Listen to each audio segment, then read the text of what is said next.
नमस्कार. अपर्णास किचन मराठीमध्ये तुम्हा सगळ्यांचं मनापासून खूप खूप स्वागत. आज आपण बनवणार आहोत झटपट होणारी, जिभेला चव आणणारी थापीव वडी. काही भागामध्ये याला लाटीव वडी, बेसन वडीसुद्धा म्हणतात, पण आमच्या भागामध्ये याला थापीव वडी म्हणतात. चला तर मग रेसिपीला सुरुवात करूया. फार काही साहित्यांची गरज नाही लागणार आपल्याला. ढोवाळे जेवणाच्या कार्यक्रमामध्ये तसेच पितृपक्षामध्ये सुद्धा या थापीव वडीला किंवा लाटीव वडीला जास्त महत्त्व आहे. तर चला तर मग आपण जास्त उशीर न करता रेसिपीला सुरुवात करूया.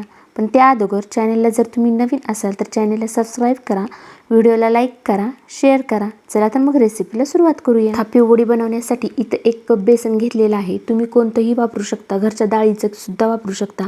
त्यानंतर इथं अर्धी वाटी किसलेलं खोबरं घेतलेलं आहे वड्या सजवण्यासाठी. त्यानंतर इथं अर्धी वाटी बारीक चिरलेली कोथिंबीर घेतलेली आहे. 7 ते 8 हिरव्या मिरच्या आणि थोडीशी कोथिंबीर घेतलेली आहे वाटण्यासाठी. त्यानंतर इथं लसूण पाकळ्या घेतलेल्या आहेत 6 ते 7. 1 चमचा ओवा, 1 चमचा जिरं आणि फोडणीसाठी मोहरी घेतलेली आहे. त्यानंतर 1 चमचा मीठ घेतलेलं आहे. मिठाचं प्रमाण तुम्ही तुमच्या आवडीनुसार कमी जास्ती करू शकता. आणि पाव चमचा हळद. त्यानंतर एक आपल्याला भांडं घ्यायचं आहे, त्यामध्ये हे बेसन पीठ आपल्याला टाकून घ्यायचं आहे. तर इथं 1 कप बेसन पीठ घेतलेलं आहे मी. त्यानंतर आपल्याला 1 कप बेसनासाठी बरोबर 1.5 कप पाणी घ्यायचं आहे. तर इथं मी 1.5 कप पाणी घेतलेलं आहे. व्यवस्थित आपल्याला ह्याच्यामध्ये मिक्स करून घ्यायचं आहे पाणी. आणि हे मिश्रण आपल्याला इथं मी विस्कच्या साहाय्याने फेटून घेणार आहे. तर हे मिश्रण फेटत असताना आपल्याला एका दिशेनेच फेटून घ्यायचं आहे. ह्याच्यातल्या गुठळ्या पूर्णपणे मोडून घ्यायच्यात. तर इथं आपलं पीठ हे फेटलं गेलं आहे.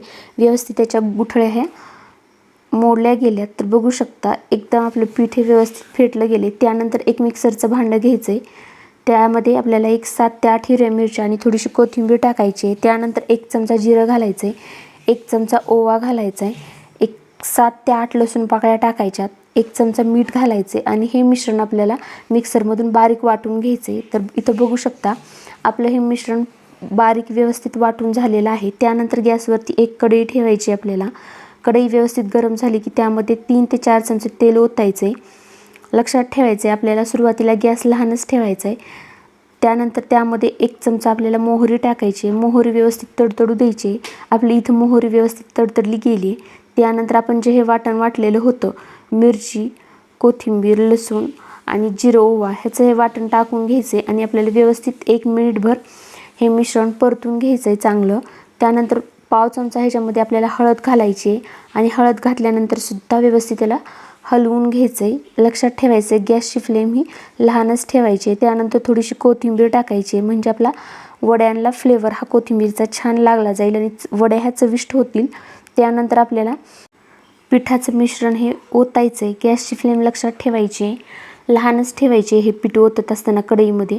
आणि आपल्याला विस्करच्या साहाय्याने सतत ढवळत राहायचं आहे अशा पद्धतीनं, म्हणजे गुठळ्या होणार नाही. तर आपल्याला व्यवस्थित हलवत राहायचं आहे ह्याला 2 ते 3 मिनिटं. आता गॅसची फ्लेम आपल्याला मध्यम ठेवायची आहे, लहान होता तर थोडीशी वाढवून घ्यायची आणि व्यवस्थित त्याला हलवत राहायचं आहे, म्हणजे गुठळ्या होणार नाहीत. तर बघू शकता आपला हे पीठ व्यवस्थित आटत आलेलं आहे. ह्याच्या गुठळ्या अजिबात झालेल्या नाहीत. तर व्यवस्थित मिक्स करून घ्यायचं आहे आपल्याला. 2 ते 3 मिनिटामध्ये आणखी हे पीठ दाटसर होतं. आता आपलं हे पीठ दाटसर झालेलं आहे. इथं बघू शकता तुम्ही सगळं पीठ हे व्यवस्थित कढईमध्ये एकत्र करून घ्यायचं आहे आपल्याला अशा पद्धतीनं. तर आपलं पीठ इथं एकत्र करून झालेलं आहे. त्यानंतर आपल्याला झाकण ठेवायचं आहे आणि 2 ते 3 मिनिटं लहान गॅसवरती याची वाफ काढून घ्यायची आपल्याला, म्हणजे आपलं पीठ व्यवस्थित शिजलं जाईल.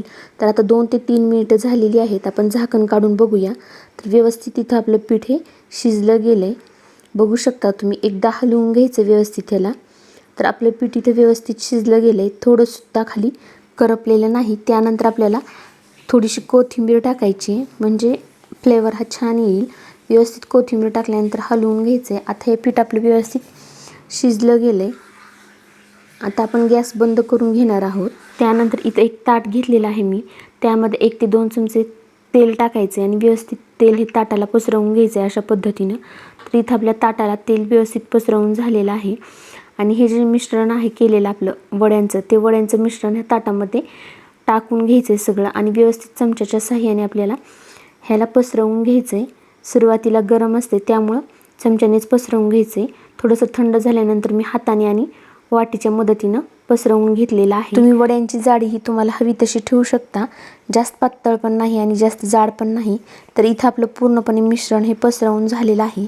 त्यानंतर थोडीशी कोथिंबीर टाकायची आहे त्याच्यावरती आणि किसलेलं खोबरं टाकायचं आहे। तर इथं आपलं खोबरं आणि कोथिंबीर टाकून झालेली आहे। आता खोबरं आणि कोथिंबीर वाटीच्या मदतीने आपण सेट करून घेऊया, थोडंसं फिरवून घेऊया। तर इथं आपलं वड्यांचं मिश्रण हे सेट झालेलं आहे। एक 10 मिनिटं थंड होण्यासाठी ठेवायचं आहे आपल्याला। एक 10 मिनिटं झालेली आहेत, व्यवस्थित थंड झालेलं आहे हे मिश्रण। आणि आता वड्या कापून घेऊया आपण। तुम्ही हव्या त्या आकारामध्ये कट करून घेऊ शकता। तर इथे मी डायमंड शेपमध्ये कट करून घेणार आहे।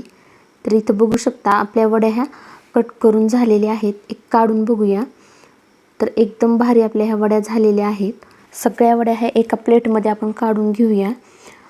एकदम भारी झालेल्या आहेत वड्या, बघता क्षणी खाव्याशा वाटायल्यात। तुम्ही सुद्धा ही रेसिपी नक्की ट्राय करा आणि कमेंट बॉक्समध्ये कमेंट करून सांगा की तुमची रेसिपी कशी झाली ते। तर एक तोडून दाखवते, तर एकदम मऊ लुसलुशीत झालेल्या आहेत आपल्या या वड्या। व्हिडिओ जर आवडला असेल तर व्हिडिओला लाईक करा, शेअर करा आणि चॅनलला सबस्क्राईब करा। परत आणखीन अशाच एका नवीन रेसिपीमध्ये भेटूया। तोपर्यंत बाय बाय।